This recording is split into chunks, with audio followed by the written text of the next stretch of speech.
एक जंगल में एक कालू नाम का कौवा अपने पापा के साथ रहता था। उसकी कोई बहन नहीं थी और मम्मी भी नहीं थी। वो बहुत अमीर परिवार से था। एक बार वो अपने पापा के साथ नदी पार जंगल जा रहा था। पापा, मुझे बहुत भूख लगी है, मुझे कुछ खाना है। कालू, मैं जरा पास की दुकान से कुछ खाने के लिए लेकर आता हूँ। तुम यहीं पर मेरा इंतजार करना। फिर कालू के पापा उसको एक पेड़ की डाली पर बिठाकर उसके लिए कुछ लेने चले गए। यहाँ तो मैं बोर हो रहा हूँ, क्या करूँ पता नहीं पापा कब आएंगे। तब तक आप लोग हमारे इस वीडियो को लाइक और अगर आपने हमारे चैनल को सब्सक्राइब नहीं किया है तो जल्दी से सब्सक्राइब कर लें और कमेंट सेक्शन में जरूर बताएं कि आपको हमारी ये कहानी कैसी लगी। तभी कालू कौवे को थोड़ी दूर एक चिड़िया राखी बेचती हुई दिखाई देती है। उसका नाम टुनटुनी था। राखी ले लो राखी, सुंदर सुंदर राखी ले लो, अपने भाइयों के लिए राखी ले लो राखी। राखी? अरे वाह, ये तो बहुत सुंदर राखी है। ले लो ना भैया एक राखी, ये ले लो ना भैया, बहुत सुंदर है। नहीं नहीं, मैं राखी नहीं ले सकता। पर क्यों? ये तो बहुत सुंदर राखी है, आपकी कलाई पर बहुत सुंदर लगेगी। हाँ, राखियाँ तो बहुत सुंदर है, पर जिससे राखी बंधवाऊंगा वो बहन तो मेरे पास नहीं है। मेरा भी कोई भाई नहीं है, ऐसा करो तुम मुझसे राखी बंधवा लेना। कालू कौवा खुश हो जाता है और तभी दूर से उसको उसके पापा आते हुए दिखाई देते हैं। 4 दिन बाद राखी है, मैं यहीं पर तुमसे राखी बंधवाने आऊंगा, तो तुम मेरा इंतजार करना। अभी मेरे पापा आ रहे हैं, वो तुमसे बात करते हुए देखेंगे तो बहुत नाराज होंगे। अच्छा, मैं चलता हूँ। 4 दिन बाद जब राखी का दिन आता है तब कालू कौवा टुनटुनी चिड़िया के पास पहुंचता है और टुनटुनी चिड़िया कालू कौवे को राखी बांधती है। बहन, राखी तो तूने मुझे बांधी है, पर मेरे पास कुछ नहीं तुझे देने के लिए। मैं जब बड़ा हो जाऊंगा तो तुझे बहुत अच्छा इनाम दूंगा। भाई, मैंने राखी तुमसे कुछ लेने के लिए नहीं बांधी, ये रिश्ते के लिए बांधी है। आज से तुम मेरे भाई हो और मैं तुम्हारी बहन। अच्छा ठीक है, अब मैं तुम्हें अपने जूते तो दे ही सकता हूँ। देखो, तुम्हारे पैरों में जूते भी नहीं हैं। टुनटुनी के लाख मना करने पर भी कालू को उसे जूते दे देता है। टुनटुनी चिड़िया उन्हें लेकर बहुत खुश होती है। इसी तरह दोनों अक्सर मिला करते थे और बहुत सारी बातें किया करते थे। कालू को वो पढ़ाई करने के लिए शहर के जंगल चला जाता है। टुनटुनी बहन, अब मैं तुमसे नहीं मिल पाऊंगा क्योंकि मैं पढ़ाई के लिए शहर के जंगल जा रहा हूँ। जब मैं वापस आ जाऊंगा तो तुम मुझे सारी राखी एक साथ बांध देना। ठीक है भैया, मैं आपका इंतजार करूंगी। कुछ साल ऐसे ही बीत जाते हैं। अब दोनों बड़े हो जाते हैं और कालू की भी पढ़ाई पूरी हो जाती है और वो वापस अपने घर आता है। अरे टुनटुनी बहन, तुझे पता है तेरा भाई वापस आ गया है और राखी भी आने वाली है। अब तुझे इंतजार नहीं करना पड़ेगा, तू इस बार अपने भाई को राखी बांध देना। फिर राखी का त्योहार आता है। टुनटुनी चिड़िया कालू के घर पहुंच जाती है। उसका बहुत बड़ा घोंसला देखकर वो हैरान रह जाती है और अंदर जाने लगती है। अरे अरे अरे, कहाँ जा रही हो चिड़िया? मुझे कालू भाई से मिलना है। अरे, कालू सेठ से कोई नहीं मिल सकता। और वैसे भी तुम हो कौन? मैं कालू भाई की बहन हूँ। अरे, कालू सेठ की कोई बहन नहीं है। जाओ जाओ, किसी और को बेवकूफ बनाना। टुनटुनी चिड़िया वहाँ से नहीं जाती। तभी तेज बारिश होती है और टुनटुनी चिड़िया बारिश में वहीं खड़ी रहती है। टुनटुनी चिड़िया कालू कौवे को आवाज देती है और आवाज सुनकर कालू उसके पास आ जाता है। अरे कालू भैया, तुम इतने सालों से कहाँ थे? मैं हर राखी पर तुम्हारा इंतजार कर रही थी। कौन हो तुम? भूल गए कालू भाई, आज से कुछ साल पहले मैंने तुम्हें राखी बांधी और तुमने मुझे अपनी बहन बनाया था। क्या बक रही हो तुम? मैं तुम जैसे छोटे पक्षियों को अपना रिश्तेदार बनाऊंगा? ये झूठ है।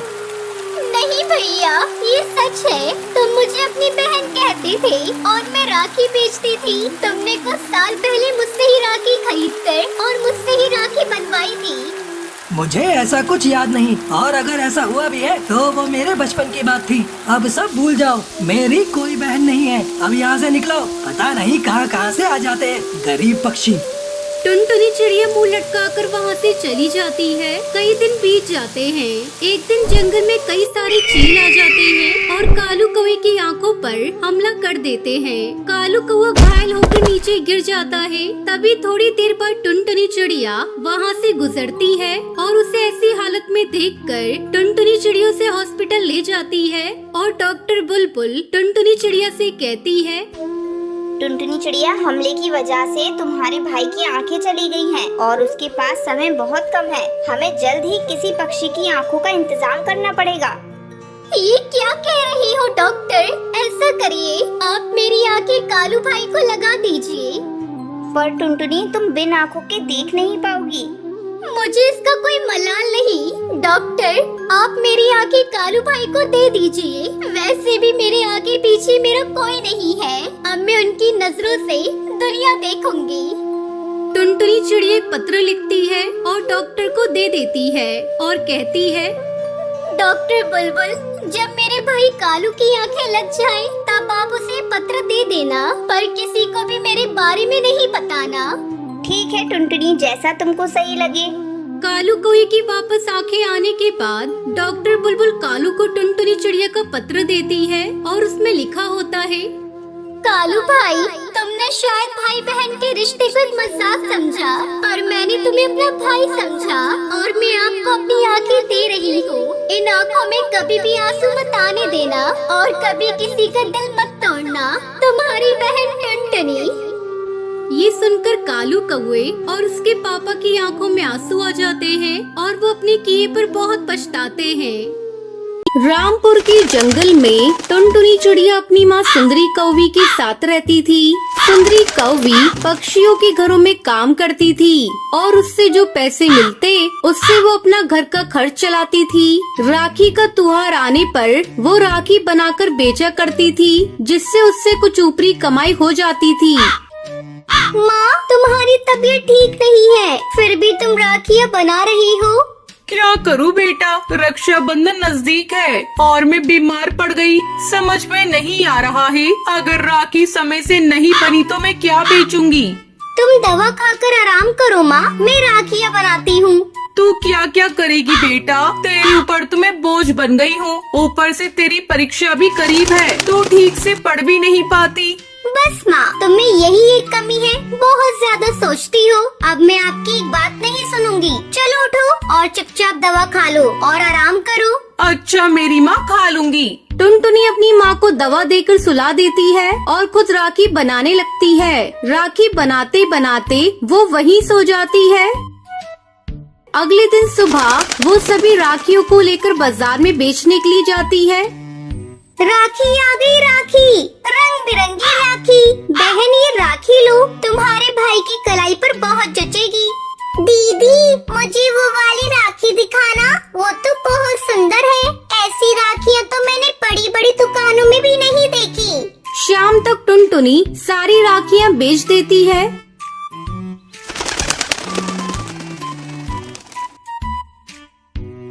ये देखो माँ, मेरी सारी राखियाँ बिक गई और इतने सारे पैसे हैं। अब तुम्हें चिंता करने की कोई जरूरत नहीं। तुम्हारी बेटी इस बार की राखी में तुम्हारा नुकसान होने नहीं देगी। अच्छा अच्छा, तू बातें बनाना बंद कर और जाकर कुछ खा ले। अपनी सेहत का भी ध्यान रख। टुनटुनी भोजन करके फिर से राखी बनाने में जुट जाती है। अगले दिन जब वो फिर से राखियाँ बेचने जाती है तो देखती है एक दुकान पर पक्षियों की भीड़ लगी है और उस दुकान की मालकिन एक पक्षी को डांट रही है। तुम्हें मैंने राखियों का ऑर्डर दिया था, अब तुम कहती हो कि राखी तैयार नहीं है। 2 दिन बाद रक्षाबंधन है, बताओ मैं अपनी दुकान पर क्या बेचूं? देख रही हो मेरी दुकान का बोर्ड, राखी कॉम्प्लेक्स, और मेरी दुकान पर राखी है ही नहीं। ये देखकर सभी मेरा मजाक उड़ाएंगे और इन सब की जिम्मेदार तुम हो। मैं तुम पर केस कर दूंगी, जेल जाओगी तो पता चलेगा। अरे रे, कब से देख रही हूँ, आप कब से बोली जा रही हैं। इन्हें बोलने का मौका ही नहीं दे रही है। इनकी कोई मजबूरी होगी, तभी तो इन्होंने आपका ऑर्डर पूरा नहीं किया। ये लीजिए मेरी बनाई हुई राखियाँ, आपका ऑर्डर मैं पूरा करूँगी। और बहन, इनकी तरफ से मैं आपसे माफी मांगती हूँ। इस तरह टुनटुनी को एक बड़ा ऑर्डर राखी बनाने का मिल जाता है। 2 दिनों के अंदर ही टुनटुनी वो ऑर्डर पूरा कर देती है। ये लीजिए, मैंने आपका ऑर्डर पूरा कर दिया है। ये लो तुम्हारी राखियों के पैसे। अगर तुम्हारी बनाई हुई राखी को पक्षियों ने पसंद किया तो अगले साल का ऑर्डर मैं तुम्हें ही दूंगी। टुनटुनी बहुत खुश थी क्योंकि उसकी राखियाँ हाथों हाथ बिकने लगी और उसको नया ऑर्डर भी मिल जाता है। टुनटुनी तुम बुरा ना मानो तो तुमसे एक बात कहना चाहती हूँ।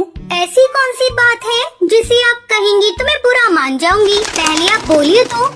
टुनटुनी तुम दिल की बहुत अच्छी हो, मैं तुम्हें अपनी बहू बनाना चाहती हूँ। अगर तुम्हें एतराज ना हो तो इस रक्षा बंधन पर मैं अपने बेटे का घर बसाना चाहती हूँ। मेरा बेटा एक बड़ी कंपनी में जॉब करता है। ये देखो, ये है मेरे बेटे की फोटो।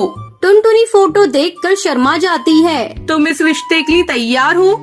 लेकिन माँ जी, शादी के लिए मुझे माँ से आज्ञा लेनी होगी।